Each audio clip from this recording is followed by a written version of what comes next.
So most coaches give their players off-season weight gain goals. That's all great, that's fine. Most players have some sort of potential that you as coaches realize isn't tapped. The problem is most coaches are going into the off-season just kind of crossing their fingers and hoping that their players show up in the spring 20 or 30 pounds heavier. So I want to give you 5 tips that you can implement right away that will have a drastic effect on the ability of your players to actually follow and implement these weight gain goals that you give them. So first we need to give your players the general tools and the general information they're going to need to know to implement a successful weight gain attempt. So that first step is going to be educating and informing, giving your team as a whole the general information that they're going to need to know from a nutritional standpoint to actually go and gain the weight that you ask them to gain over the course of the off season. So if you know this information yourself, sitting them down, giving them the nuts and bolts of calories, macronutrients, the importance of protein, being in a calorie surplus, food composition, giving them the general tools that they're going to need to know.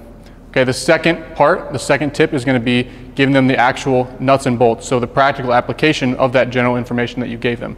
So this could be meeting with each guy on an individual basis and going through their class schedule, their practice schedule, when they're going to eat certain meals, what the composition of those meals are going to look like, to the actual food that they're going to eat in the dining hall, the actual meals, what those look like, but actually sitting down with each guy or each group of players based on their specific goals and practice schedules, and giving them the nuts and bolts that they're going to need to actually implement that program. The third tip is going to be having some sort of system of accountability in place to make sure that once they have the toolbox and they know what they need to do to actually implement those goals, is making sure that they're actually following it.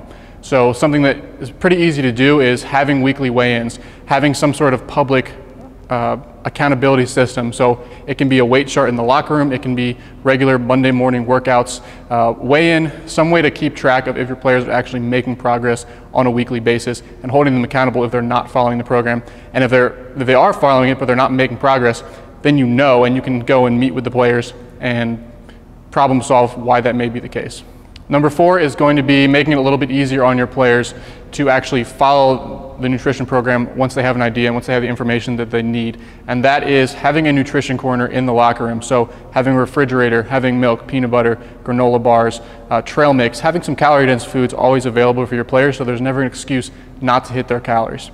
Okay, if this sounds a little bit difficult given your budget, one thing that we did in college is our coaching staff would collect $5 a week dues, and then as needed they would go to Costco and make sure that we were always stocked on bread, peanut butter, all the calorie dense foods that we needed to make sure we hit our goals. So this feeds really well into number 5, which is building in a snack break during practice. So maybe it's right in the midway point of practice before batting practice. This basically avoids guys going 4 hours or more, depending on where you are in fall scrimmages, without getting any nutrition, any calories in their body. So building in that break is not only good for giving guys a mental break so they can refocus for the second half of practice, but just showing guys that you as a coaching staff are also completely on board with their weight gain attempts and you're trying to support their progress. So building in a 5-minute snack break in the midway point of practice is a really good way to make sure that your guys are actually hitting their nutrition goals over the course of the day. The bottom line here is that you can't completely place all the responsibility on your athletes in gaining the weight. The coaching staff needs to also take an active role in supporting the goals of their athletes and helping them get there.